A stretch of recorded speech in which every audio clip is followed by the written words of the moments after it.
Hello students, how are you? Are you fine? Doing great? Okay, then let's start new chapter. Unit 8 Properties of Triangles. इस chapter में सब कुछ triangles के बारे में पढ़ेंगे हम। अभी तक सिर्फ आपने कुछ चीज़ें सीखी थी ट्रायंगल के बारे में कि उसके 3 एंगल्स होते हैं, तीनों का एंगल्स का जो सम होता है वो 180 होता है। जो ट्रायंगल की 2 साइड्स का सम है वो हमेशा तीसरी साइड से बड़ा आता है। इसकी साइड्स देखी थी आपने कि इसकी साइड कौन सी हैं, फिर साइड्स के अकॉर्डिंग इसकी टाइप की थी, एंगल्स के अकॉर्डिंग इसकी टाइप की थी। सिर्फ ये किया था। अब इससे भी आगे है, ठीक है। हम अब इससे भी और भी ज़्यादा प्रॉपर्टीज़ करेंगे ट्रायंगल की, ठीक है। And then let's start. देखो, सबसे पहले रिकैप्चुलेशन ही है। रिकैप्चुलेशन में आपके पास यही है कि ट्राइंगल के 6 एलिमेंट्स हैं। ट्राइंगल के कितने एलिमेंट हैं? 6 एलिमेंट। कौन से? उसकी 3 साइड और उसके 3 एंगल, ठीक है। उसकी तीनों साइड्स और तीनों एंगल्स को मिलाकर उसके 6 एलिमेंट बनते हैं, 6 एलिमेंट्स, ठीक है। देन उसके वर्टेक्स आप बता सकते हो। वर्टेक्स उसके कौन से होंगे? जो कॉर्नर्स वाले होंगे, ABC, ठीक। फिर उसके बाद आपके पास आता है perimeter of triangle. Perimeter of triangle क्या होता है? पेरीमीटर क्या होता है? Sum of all the sides of a figure. So यहाँ से 3 साइड है, तीनों साइड्स का सम कर दोगे, you will get your answer, right. Then आपके पास आता है interior and exterior of triangle. अगर suppose this is your triangle, अगर इसके कोई बाहर पॉइंट है, it will be on the exterior. अगर इसके कोई अंदर है तो it will be in the interior. But अगर कोई पॉइंट इसकी बाउंड्री के ऊपर है, ठीक है, इसकी बाउंड्री, तो वो क्या आएगा? ऑन द बाउंड्री, ठीक है। और ट्रायंगुलर रीजन क्या होता है? ट्रायंगुलर रीजन होता है कि जब हमारे पास, जब भी हमने कंसीडर करना है ट्रायंगल का, मान लो this is your triangle, triangle के अंदर पॉइंट है और ट्रायंगल के बाउंड्री पे भी पॉइंट्स हैं, ठीक है। तो ट्रायंगुलर रीजन क्या होता है? सारा area including the boundary of the triangle and the interior of the triangle, ठीक है। Interior of triangle together with its boundary, ठीक है। तो बाउंड्री वाला एरिया प्लस इंटीरियर वाला एरिया, इन सब को मिलाकर बनता है ट्रायंगुलर रीजन। और वैसे इंटीरियर क्या होता है? सिर्फ अंदर, अंदर के पॉइंट, और एक्सटीरियर बाहर के पॉइंट, बाउंड्री सिर्फ बाउंड्री के पॉइंट्स, ओके। नेक्स्ट है types of triangles. Types of triangles में क्या था?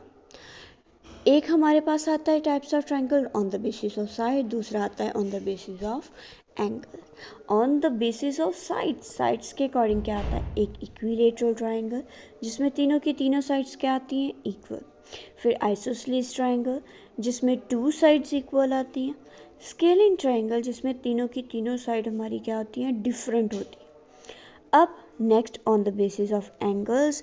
On the basis of angles एक हमारे पास आती है acute angle, sorry, acute angle triangle, then right angle triangle, and last one is obtuse angle triangle, ठीक है। एंड आपके पास यहाँ पे 3 इंपॉर्टेंट नोट्स आते हैं जो इन्हीं से रिलेटेड।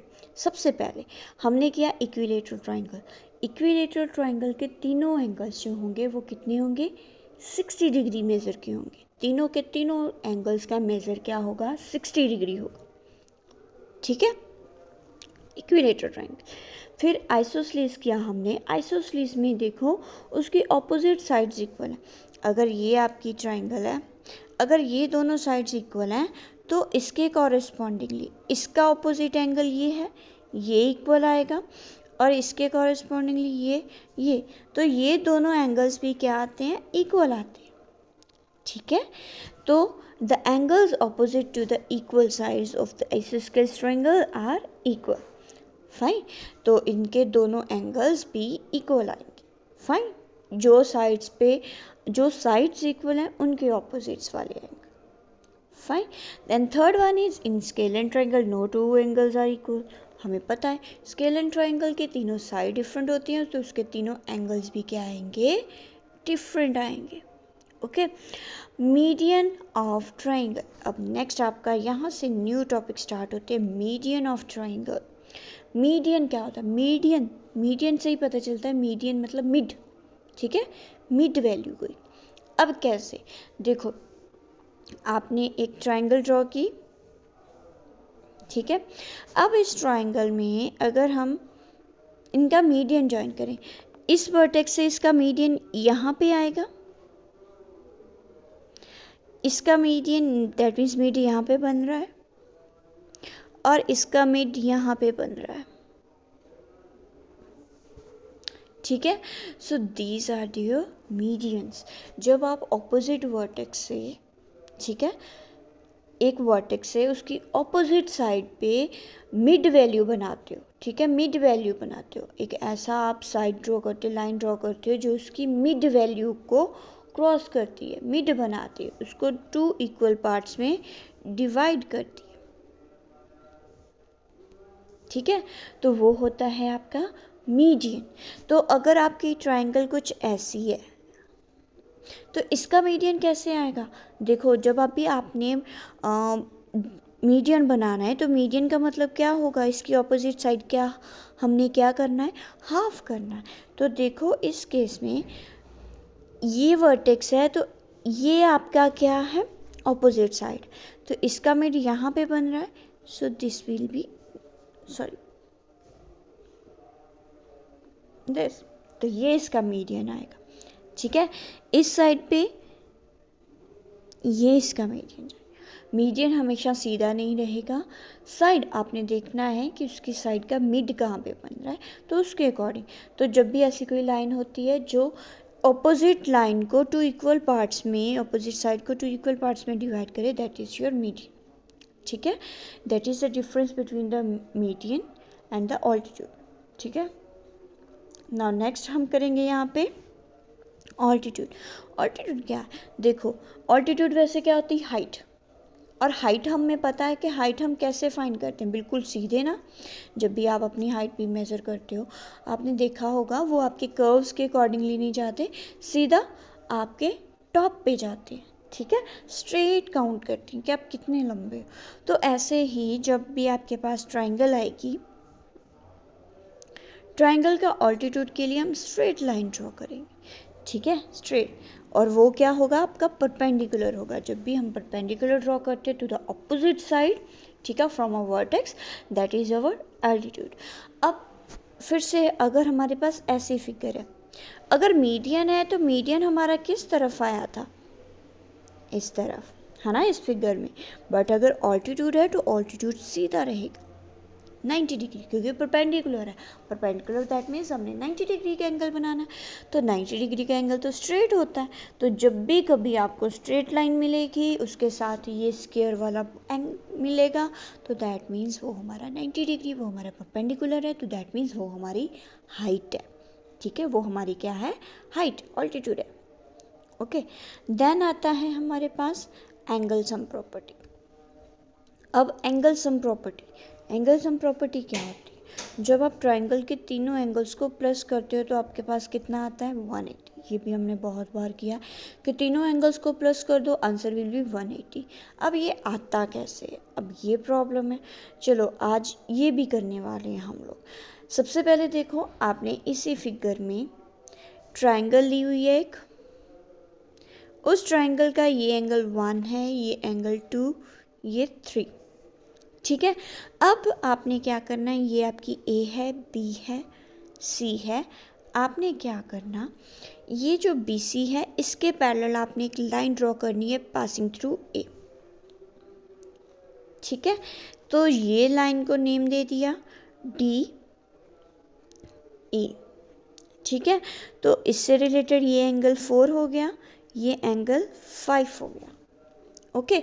और देखो अगर हम सिर्फ इतने पार्ट की बात करें, इतने पार्ट की बात करें तो हमारे पास ये आ रहा है ना, और हमें पता है इन एंगल्स का सम कितना है, 180 है ना, लास्ट चैप्टर में हमने यही किया, angles on the same side of line, then sum of the angles will be 180, ठीक है, इनका सम 180।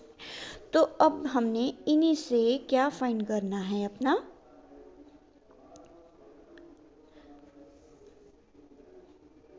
Angle 1, angle 2 and angle 3। ठीक है, उनका एंगल फाइंड करना है हमें। ओके, सो अब उसके लिए देखो हमारे पास क्या आ गया। आपके पास देखो यहाँ पे पैरेलल लाइंस हैं, तो पैरेलल लाइंस हैं तो इसका मतलब क्या आएगा हमारे पास, जो इसमें जितनी भी टाइप्स हमने की थी पिछले चैप्टर में वो सभी हम यहाँ पे भी अप्लाई कर सकते हैं। So let's start with the, देखो एंगल 4 और एंगल 2 अल्टरनेट इंटीरियर एंगल है, तो एंगल 2 एंगल 4 के इक्वल है। अब angle A that means angle 5 और एंगल 3, तो एंगल 3 और एंगल 5 इक्वल है ना।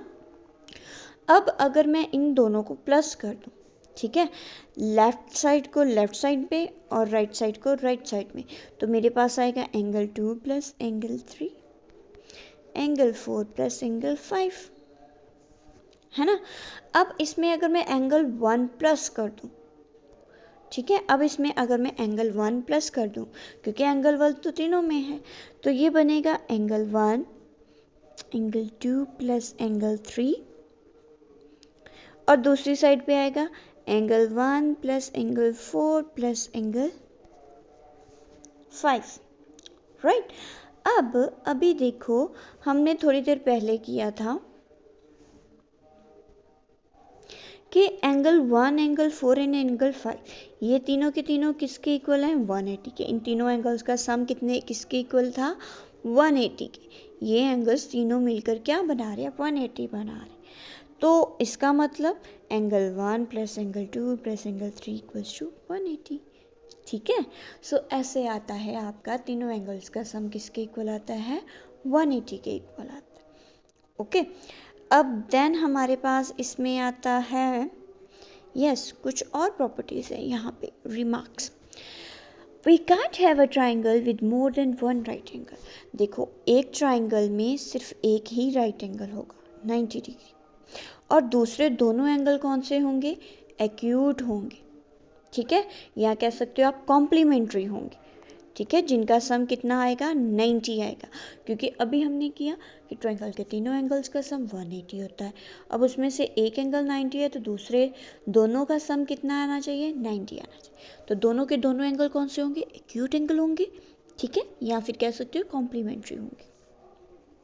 देन ऐसे ही अगर हमारे पास ऑब्ट्यूज एंगल ट्राइंगल है, ठीक है, उसमें भी ऑब्ट्यूज एंगल सिर्फ एक ही होगा, एक ही ऑब्ट्यूज एंगल होगा, दूसरे दोनों एंगल फिर से क्या होंगे, एक्यूट एंगल्स होंगे, लेस देन 90 होंगे।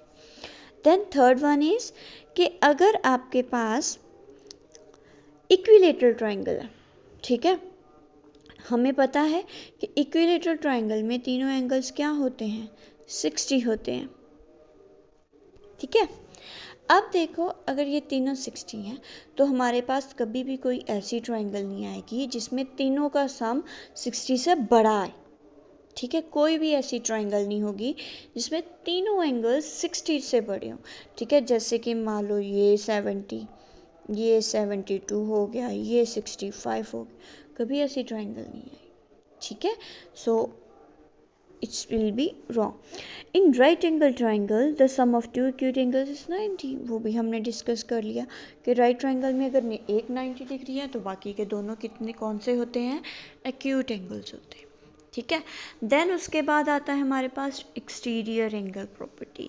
This is the most important property जिसको हम कल डिस्कस करेंगे। आज के लिए इतना ही, और आगे फिर हम इसमें पाइथागोरस थ्योरम भी करेंगे अपनी। ओके किड्स, थैंक यू बच्चे।